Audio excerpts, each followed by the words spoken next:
Uhum. Deus, ele é o conjunto de regras. Ele é... se algo é possível, é porque Deus, na origem, ele definiu regras que... As coisas foram acontecendo a partir dessas regras e chegaram num ponto que é possível ter um cara lá na Sé falando maluquices, porque a beleza tá na possibilidade. Você entende o que eu tô dizendo? Mas isso que é difícil explicar um pouco. Não, eu tô super entendendo, só que pra mim isso não é Deus, isso é a vida. Total. É assim que é. Então, assim eu que chamo isso de Deus. O multiverso é isso. E como tem uma porrada de coisa na ciência que a gente não consegue mesmo explicar, acho que, sei lá, o melhor exemplo aqui é física quântica e a física de Einstein, por exemplo. Uhum. Tá? Não é difícil, elas funcionam diferente e a conexão entre elas a gente nunca achou, beleza? Eu não duvido que, assim, Deus, e Deus eu tô falando não é um cara, entendeu? Um cara. É uma parada que a gente nem entende, tá? Ele apenas fez com que as coisas fossem... essas são as regras e elas precisam fazer sentido para funcionamento da coisa e não para a mente do ser humano. Perfeito. E aí, beleza, dito isso, quando eu tô conversando com um cara e aí a gente tá debatendo sobre alguma coisa e eu falo, pô, mas por que tu acha isso? E o cara fala assim, tá na Bíblia? Aí eu, pô, fudeu. Por quê? Mesmo sendo o cara que acredita em Deus e eu entendo que não é o Deus dogmático, mas... quando o cara fala assim, pô, mas tu acredita nesse estudo? Ou, pô, mas tu tá caindo na lábia da NASA? Ou, pô, mas tá escrito na Bíblia. Esse tipo de argumento, ele é invencível, certo? Porque ele vai pra um lugar que aí a gente tá falando da tua crença. E eu não consigo... dogma, né? Daquilo que é verdade absoluta pra você. E aí a gente para de conseguir ter um diálogo saudável quando usa-se essa carta. Concordo. Pô, tu acredita num trabalho científico? Como assim tu acredita no trabalho científico? Aí tu fica, porra, então fudeu, porque assim, a base do tudo que eu tô te falando aqui, tipo, eu estudei letras na faculdade. Isso, eu fui capaz de estudar letras na faculdade, português e inglês, porque as pessoas cientificamente documentaram a porra toda, como funciona a porra toda até aqui. Isso pra, em geral, todas as áreas de conhecimento humano. Então, se a gente começa a desconfiar do conhecimento construído humano, fodeu. Exato. Né? Ainda mais sendo seletivo, porque daí você desconfia só daquilo que você quer desconfiar. Que é um pouco o tema do especial de Natal desse ano do Porta, o Stand-Up Anda.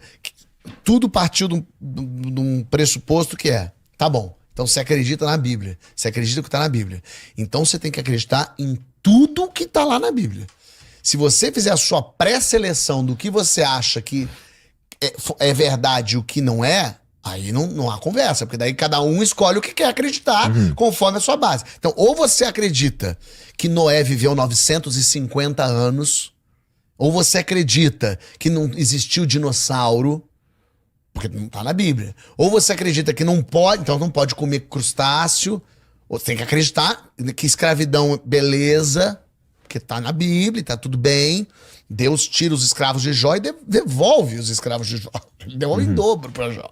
Então, Deus acha escravidão, beleza. Então aí eu respeito mais. Se você mas daí assim, eu respeito mais o maluco do que o que acredita nos pedaços. E pior, que é o que eu acho que acontece, que é o que eu sei que acontece no Brasil. Ninguém leu a Bíblia. 5% das pessoas leram a Bíblia. Não sei quantas desses 5% têm capacidade de compreender o que é a Bíblia, mas a maioria das pessoas, esmagadora, deixou alguém ler a Bíblia por elas. Isso. E essa pessoa fez um entendimento do que ela acha que aquela parábola quer dizer e ela devolveu pra gente. E agora você acredita cegamente na opinião de uma pessoa em cima de um escrito de milhares de anos, que foi traduzido, retraduzido, que foi selecionado por um grupo de pessoas lá no século IV e que falou isso fica de fora, isso fica dentro. Então, isso pra mim é um perigo mortal. Isso é um perigo em qualquer lugar, Fábio. Em qualquer lugar. Se todas as minhas opiniões políticas, por exemplo, vierem de apenas um lugar, imagina. Eu tô reproduzindo, eu nem pensei. Né? Outra coisa que me pega, e aí tu pode continuar, outra coisa que me pega também isso aqui é assim porque eu li nesse livro. Meu irmão, não é porque o cara pôr num livro. Isso! É o famoso saiu no jornal, é verdade. Não, o cara escreveu isso sim, o cara pode ser um imbecil. O cara pode ter se equivocado até. Tu não pode nem se dar o trabalho de questionar o que o cara escreveu, maluco. Assim, e mas, você com você. E essa que é a beleza da coisa. ler a Bíblia e ver o que te serve, o que concorda, o que não concorda. Eu leio esse cara falou uma coisa, eu falei, esquisito, não gostei. Peraí, deixa eu ler o que um outro cara diz contra isso. Eu vou ler e falar, é interessante que esse cara tá dizendo uma outra coisa. Eu vou ler um terceiro que fala, puta, nunca nem tinha prestado atenção nisso. Mas precisa de uma honestidade intelectual que não tá em alta hoje em dia. Pra fazer isso aí, realmente não tá em alta. Mas nunca esteve. Porque, na verdade, se a gente for olhar com um coração puro e bom, desde sempre, na humanidade, você tem gente mais humilde, que não entende, que não compreende, que não tem estudo, que não, né, que não chega ali. Então você seleciona uma pessoa, que é uma pessoa que a comunidade deu a ela mais possibilidade de chegar a ler, escrever. Imagina, naquela época, então, ler e escrever era um negócio de ler e falar, ó, eu vou ler pra você o que tá escrito aqui, vou te dizer pra entender. Então eu vou fazer como eu sou um cara que viajei, conheci lugares fora, eu vou chegar e trazer pra você uma referência que você nem tem e vou te dar. Então tinha uma coisa bonita nisso, que é um cara que a gente confia, que a gente acredita, só que o que a gente mais tem hoje é pessoas totalmente corrompidas pelo dinheiro, pelo poder, pelo que quer que seja. Pela fama. E pela fama, e que corrompe o argumento, e corrompe a mensagem, né? Então assim, o Deus que você quiser acreditar, ele tem, na teoria, Deus é amor. Qualquer Deus é amor, né? Deus é amor. Jesus era um cara, o cara prega coisas lindas. Jesus é um cara bacana pra caramba. Ele fala coisas legais de, o cara dá um tapa, dá outra. Jesus não fala assim, parte pra cima mesmo, come na porrada. Não, ele fala, calma, ouve, né? Jesus, ele tem um lado de, não, quem nunca errou, que atire pra... Como é que você tá julgando ele? Ele errou, mas você também já errou. Você também errou. Porque se eu jogar uma pedra nele, amanhã eu vou jogar em você. É isso que Jesus está falando. Está ordenando uma comunidade, uma sociedade ali, para dizer, gente, calma.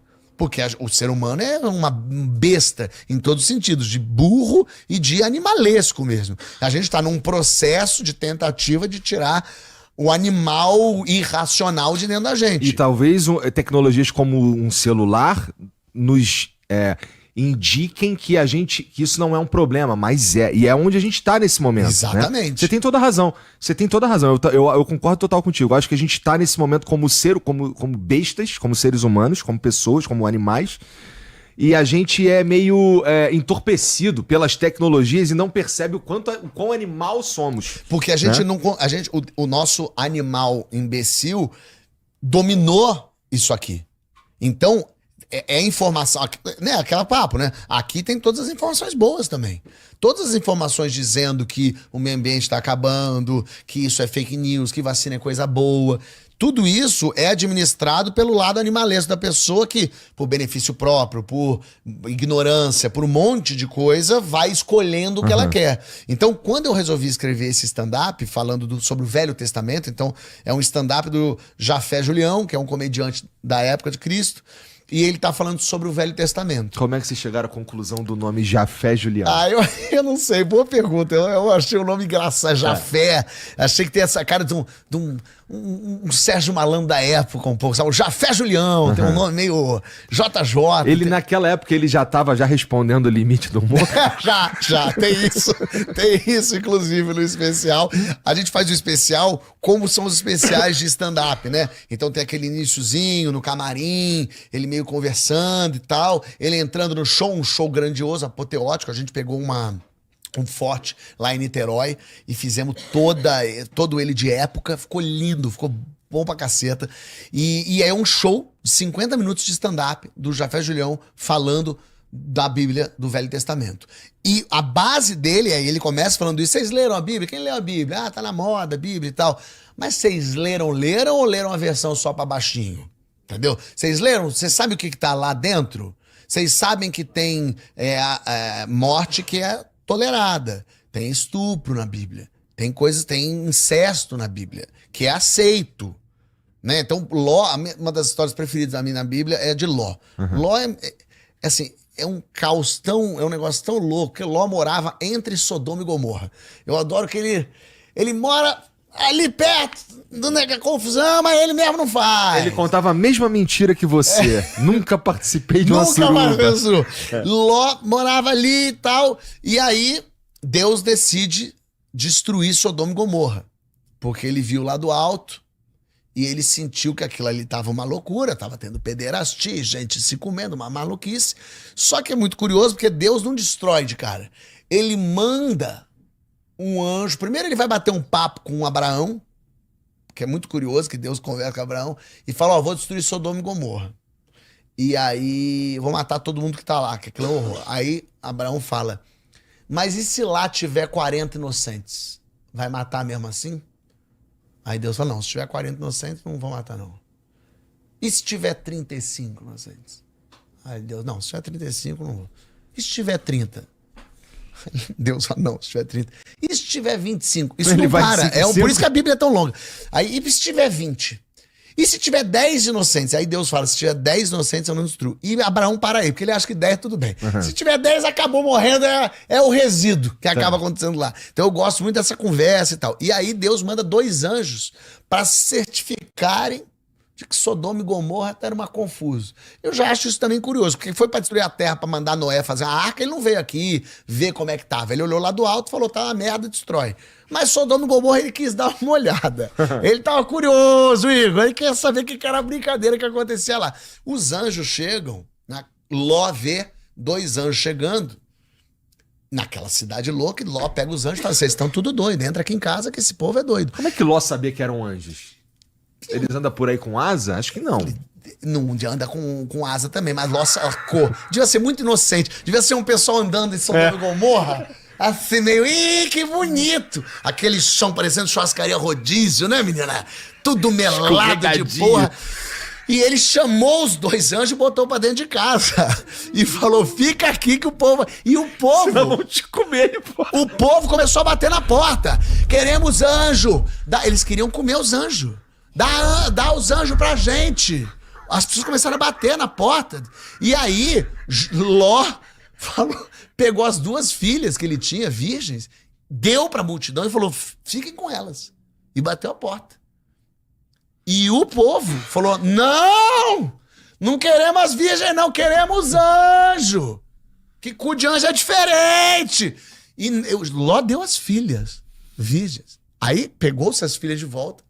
Ló tentou falar alguma coisa, os anjos pegaram Ló. Passou pela cabeça dessas meninas? Elas foram rejeitadas. Imagina! Mas olha o que vai acontecer já já. E aí, os anjos cegam aquelas pessoas que ficam ali. Cadê os anjos? Foge, fala, vambora, porque eu vou destruir essa merda toda e não tem mais essa gente, esses cegos de pau duro vão querer comer a gente. Sai os anjos com Ló, a mulher e as 2 filhas. Vão andando. E aí, os anjos de Deus que salvaram Ló e a família falam, olha, a gente vai destruir aquela merda toda. Mas não olha pra trás. Vai andando em linha reta, não olha pra trás. E a mulher de Ló, ela ficou curiosa. Ela queria saber qual era. Ela olhou e virou uma estátua de sal. Por isso que dizem que o Mar Morto é salgado, porque é o sal da... no bonitinho. Tá.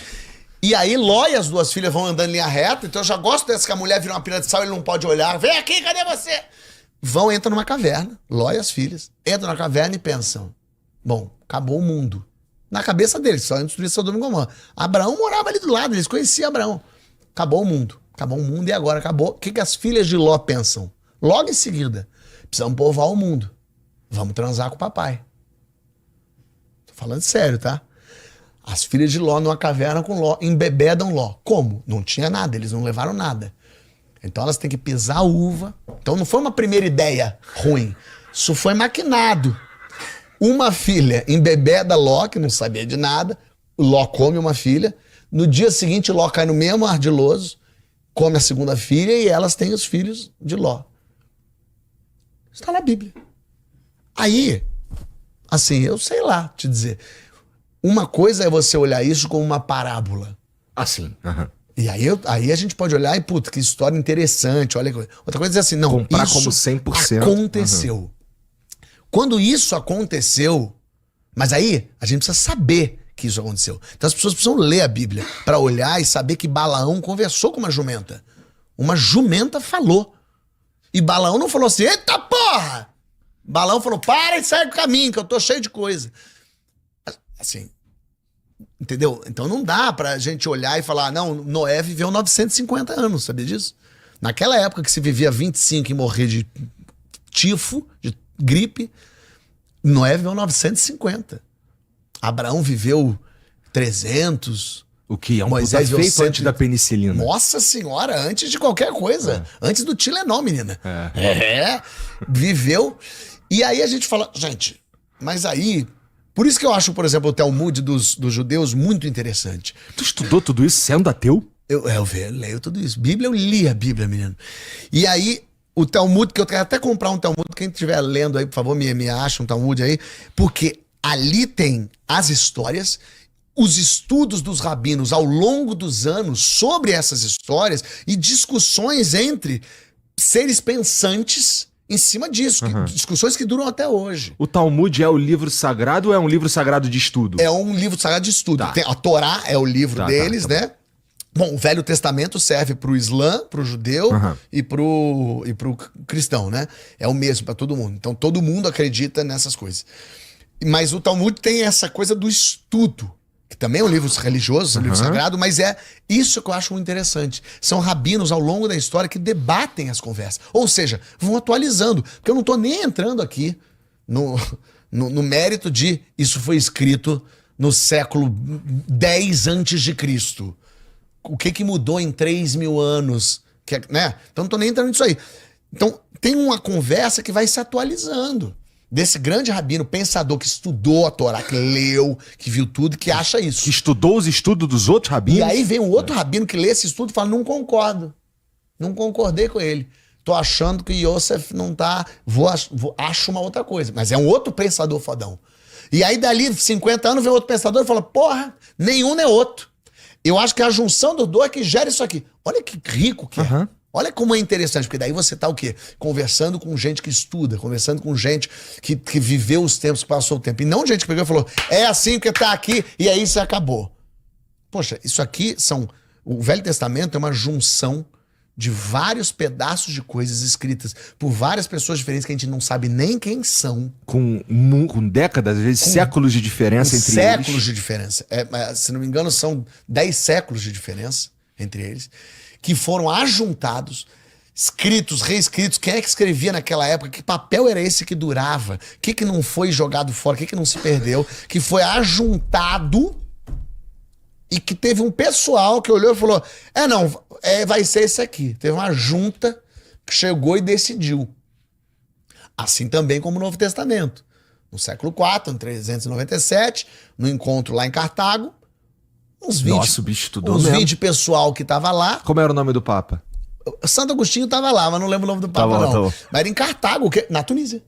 Foi na Tunísia que a Bíblia foi ajuntada o Novo Testamento. É isso que tu vai fazer na Tunísia, né? Seu cristãozinho eu vou lá atrás. Rustido. Sabe onde é que tá a arca? Eu fui pra Etiópia, descobri que tá lá a Arca dos 10 Mandamentos, tá na Etiópia. Que é a Arca do Indiana Jones. A arca... olha só, tá lá na Etiópia. E foi trazida pela rainha de Sabá, lá do rei Davi que deu pra ela. Mas enfim.